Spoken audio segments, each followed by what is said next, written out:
मान लो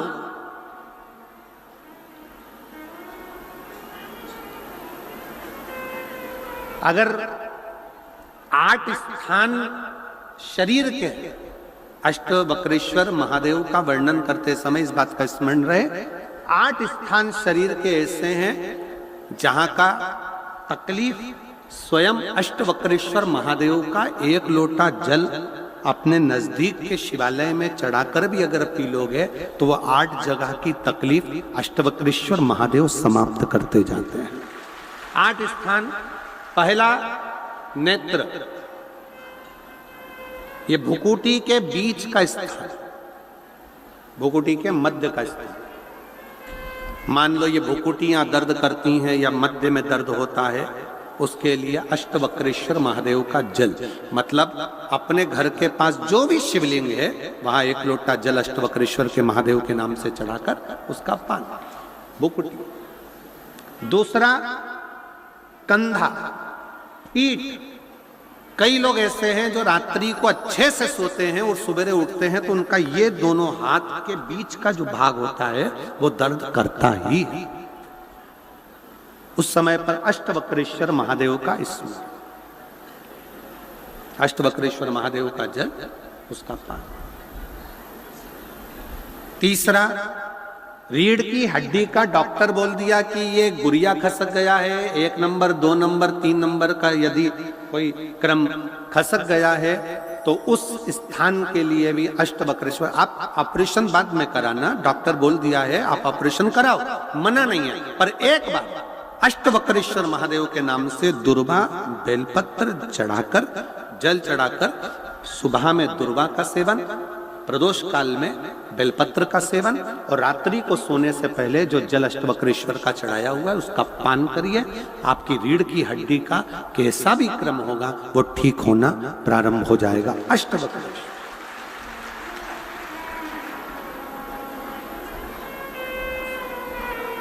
अष्टवक्रेश्वर। चौथा स्थान बताया, अगर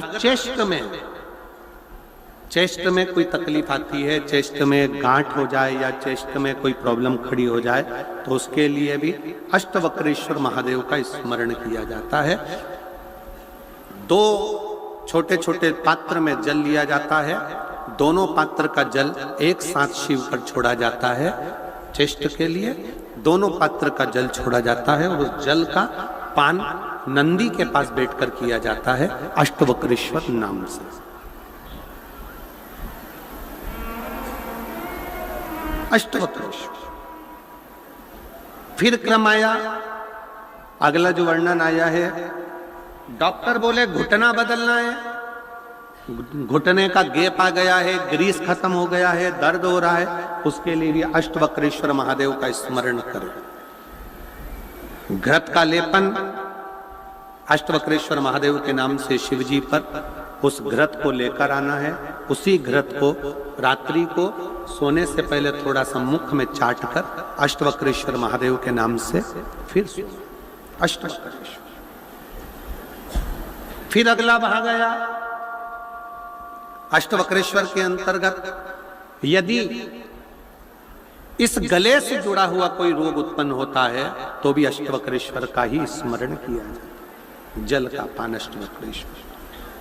और 8वें स्थान के रूप में जो पिड़ली के घुटने से नीचे के जो भाग होते हैं उसके लिए अष्टवक्रेश्वर महादेव पर 7 दुर्वा, 7 बेलपत्र और 7 अक्षत शिव को समर्पित कर कर दुर्वा बेलपत्र का पान 7 दिन तक लगातार उसी भाव में अष्टवक्रेश्वर महादेव का नाम लेकर किया जाए। अष्टवक्रेश्वर। कभी अगर मौका लगे, शिव की करुणा हो जाए, शंकर की दया हो जाए, आप लोग कभी बद्री विशाल जाएं दर्शन करने के लिए, ऋषिकेश हरिद्वार तक जाएं तो श्रीनगर गढ़वाल से सुंदर कोहला गांव से 10 किलोमीटर की दूरी पर 8 किलोमीटर दूर तक गाड़ी जाती है, 2 किलोमीटर दूर तक पैदल चलकर आप जहां पर बैठकर स्वयं अष्टावक्र जी ने भगवान शंकर के शिवलिंग की स्थापना कर आराधना करी, ऐसे पवित्र स्थान का दर्शन कर अपने जीवन को धन्य बना सकते हो। बोल अष्टावक्रेश्वर महादेव की। 3 महादेव के नाम का स्मरण अच्छे से रखिएगा। पहला कुंदकेश्वर, बड़े से बड़ा रोग हो जाए, दवाइयां डॉक्टर जो दे उसको खाओ, पर साथ में कुंदकेश्वर महादेव का नाम लीजिए, जांच भी कराइए, दवाई भी कराइए। दूसरे नंबर का श्रंभेश्वर महादेव। श्रंभेश्वर महादेव भगवान नरसिंह को जब क्रोध आया था, भगवान विष्णु ने नरसिंह अवतार लिया था, और नरसिंह भगवान को जब क्रोध आया था, शिव जी ने सरम्ब पक्षी का रूप धरकर नरसिंह भगवान को अपने पंजे में उठाकर अलकनंदा नदी में ले जाकर डाला था। इसलिए आज भी जब हम बद्रीनाथ जाते हैं, राइट में पुल पे से जाते समय जो ताप्ती कुंड है जिसमें से पानी गर्म निकलता है, उसके ठीक नीचे एक शिला का दर्शन करते हैं।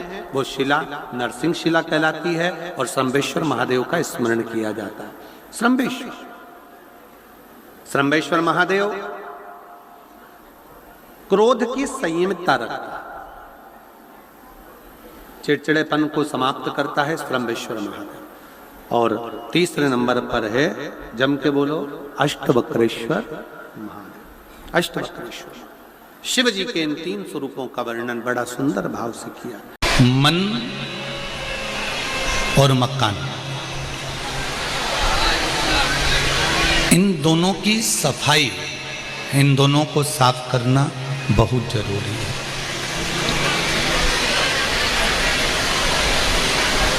मकान में ज़्यादा धूल जम जाती है तो उस कमरे के अंदर जिसमें धूल जमी हुई है, उस कमरे में कोई जाता नहीं है, उस कमरे में कोई पहुंचता नहीं है।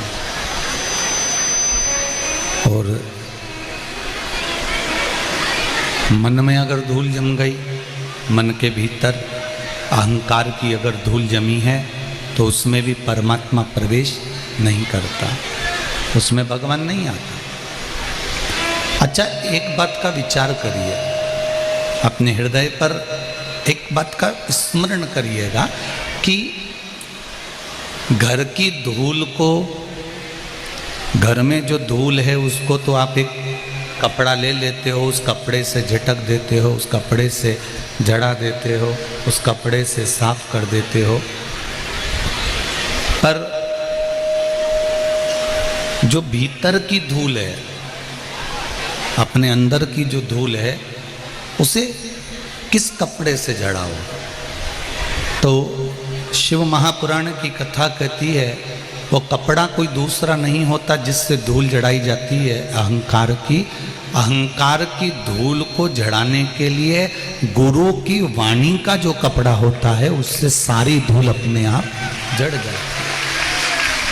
है। गुरु की वाणी की जो धूल है, गुरु की वाणी का जो कपड़ा है, उससे अहंकार, काम, लोभ, वासना, तृष्णा, आसक्ति, ये सारी धूलें धीरे धीरे धीरे धीरे समाप्त हो जाती है। आप उससे समाप्त कर सकते हैं।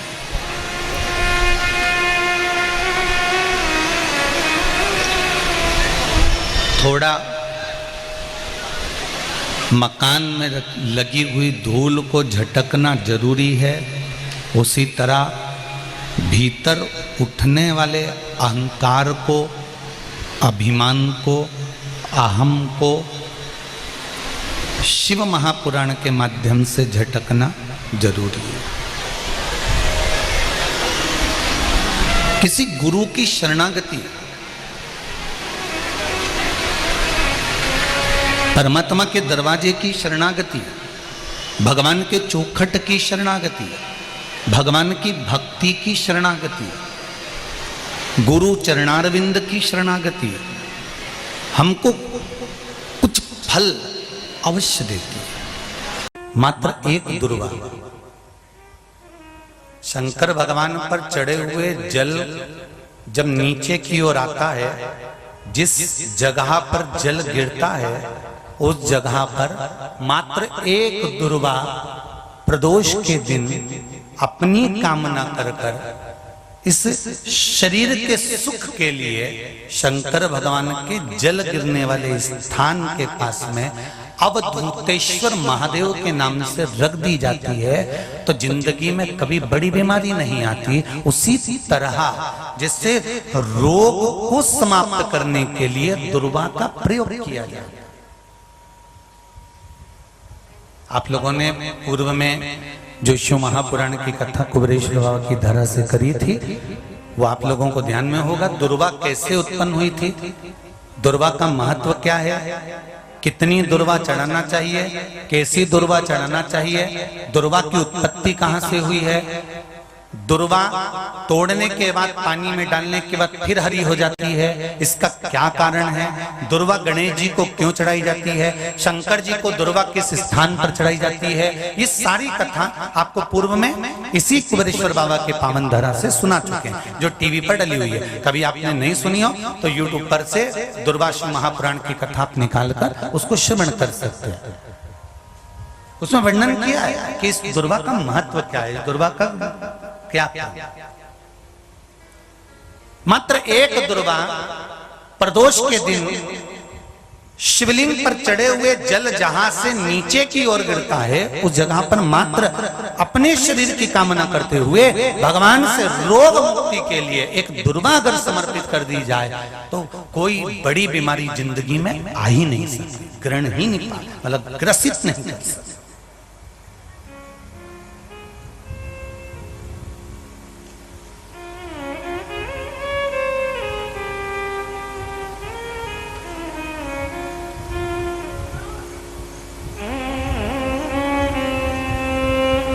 एक और अच्छी बात है, बहुत ध्यान लगाकर सुनिएगा जरा। जितने आस्था चैनल पर सुन रहे हो, यूट्यूब पर सुन रहे हो, फेसबुक पर सुन रहे हो या इस पंडाल में श्रवण कर रहे हो, बहुत सावधानी से ध्यान दीजिएगा। कभी श्रावण महीने में अगर आप शंकर जी के मंदिर में जाएं और शिव मंदिर किसी वृक्ष के नीचे हो, बट वृक्ष के नीचे हो, चाहे पीपल के वृक्ष के नीचे हो, चाहे वो आंवले के वृक्ष के नीचे हो, चाहे वो बेलपत्री के वृक्ष के नीचे हो, चाहे वो शमी के वृक्ष के नीचे हो, चाहे जिस वृक्ष कोई भी वृक्ष के नीचे अगर कोई शिवालय है, शंकर जी का कोई मंदिर या शंकर जी का कोई शिवलिंग रखा हुआ महाराज, तो एक दुर्वा किसी भी श्रावण महीने में तुम जब भी किसी शिवालय में जाएं जिस वृक्ष के नीचे शिवलिंग हो, उस शिवलिंग पर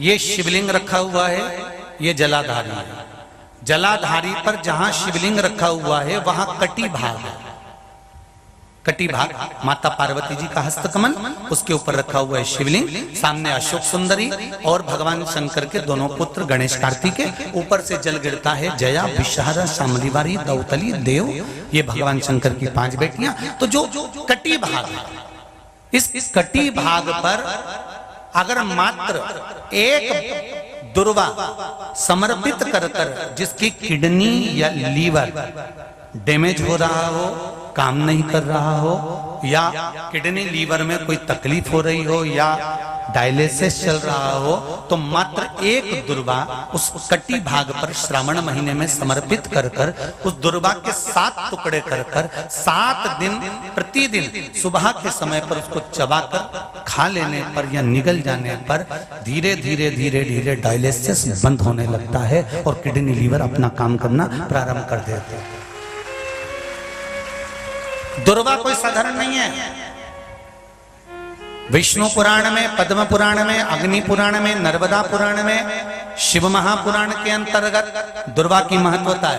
कभी आप लोग कथा को उठाकर देखिएगा, गणेश पुराण को उठाकर देखिएगा तो उसमें वर्णन मिलेगा कि दुर्वा कहां से उत्पन्न हुई। जब अमृत का कलश उत्पन्न आया, अमृत के कलश की कुछ बूंदें जब भूमि पर गिरी, उस भूमि पर गिरने पर कुछ सांप बिच्छुओं ने ग्रहण कर ली। दुर्वा का थोड़ा सा भाग, अमृत का कलश का भाग गिरने से वो दुर्वा में घास के रूप में तब्दील हो गई, बदल गई। और घास के रूप में बदलने पर उस दुर्वा का ऐसा क्रम होता है कि दुर्वा को अगर तोड़कर रख लिया जाए और तोड़कर रखने के बाद दुर्वा कितनी भी सूख जाए, सूखने के बाद उस दुर्वा को ले जाकर आप वापिस पानी में डाल दो या जमीन में वापिस लगा दीजिए और उसके बाद पानी डाल दीजिए, फिर वापिस वो दुर्वा उत्पन्न होने लगती है। आजकल तो नई नई दुर्वा आने लगी महाराज कि कहीं से उखाड़ कर लाते हैं, कहीं लाके लगा देते हैं तो भी दुर्वा उत्पन्न हो जाती है। बड़ी बड़ी सिटियों में कहां दुर्वा उत्पन्न, तो लोग कहीं से बाजार से खरीद के लाते हैं और उसको लाकर लगा देते हैं। दुर्वा का क्रम है वो अमृत तत्व की तरह होती है। इसलिए संसार के कई रोग, मेरी माताओं,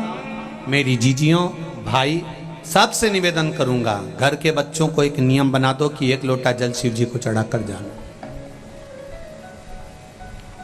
कारण आज आप अपने बच्चों को अगर मंदिर तक जाना सिखा दोगी तो वो बच्चा जिंदगी में कभी रोएगा नहीं, उसकी तकलीफ उसको आएगी भी ना तो शंकर भगवान उसका पल पल, घड़ी घड़ी, क्षण क्षण साथ देगा और उसका जीवन सार्थक हो जाएगा।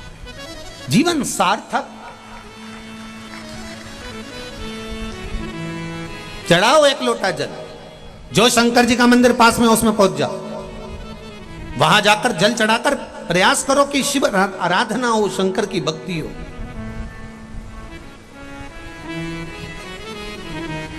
हां, अगर ज्यादा दुख है, संकट बहुत भारी है, इतना बड़ा संकट है कि वो निपट ही नहीं रहा, जा ही नहीं रहा, समाप्ति नहीं हो,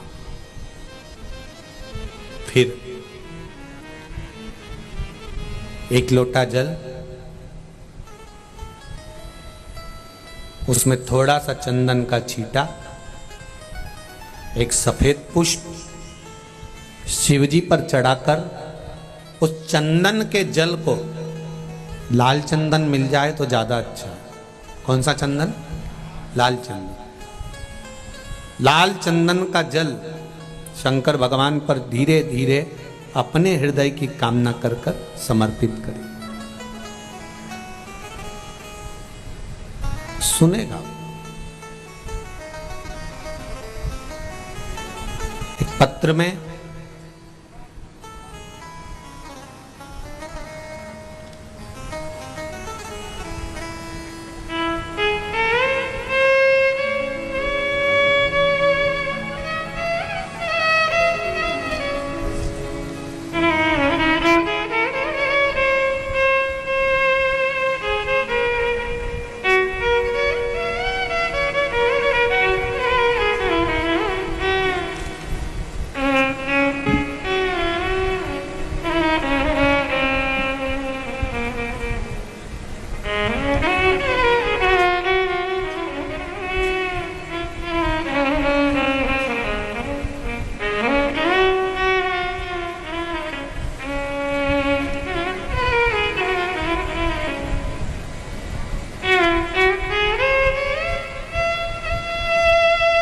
जिला चुरू से तहसील सरदार शहर के रहने वाली हूँ।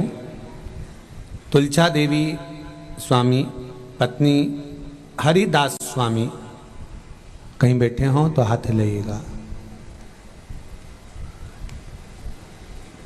कहीं बैठे हों तो हाथ हिलाइएगा। अच्छा, उधर हैं क्या? पीछे हैं? ठीक है। श्री शिवाय नमस्तुभ्यं, हम दोनों हाथ हिला दो एक बार। अच्छा, दिख गए, ठीक है, ठीक है, दिख गए। एक बार फिर से हाथ हिला दो। श्री शिवाय नमस्तुभ्यं। 2021 से हम कथा श्रवण कर रहे हैं। पिछले 25 साल से मेरे पति की दवाई चल रही थी, किडनी लीवर की। क्या क्या रोग थे गुरुजी, क्या वर्णन करें। रातों को नींद नहीं आती, सुबह शाम नींद की गोली लेना पड़ती, बड़ी हालत खराब थी। इस साल फरवरी के महीने से आपकी बताए लगातार कथा देख रहे हैं। मैंने भोले बाबा के मंदिर में जाकर भगवान से प्रार्थना की कि मेरे पति की दवाइयाँ बंद करवा दीजिए, और बाबा की कृपा से 1 लोटा जल, 1 बेलपत्र का प्रयोग प्रारंभ करा। बाबा की कृपा हुई, और ऐसी कृपा शिव जी की हुई गुरुजी कि ना किडनी की, ना लीवर की और ना शुगर की ना बीपी की, सारी दवाइयां बाबा ने बंद कर दी है। मैं बाबा को धोख लगाने के लिए आई हूं, परिवार के साथ प्रणाम करने के लिए आई हूं।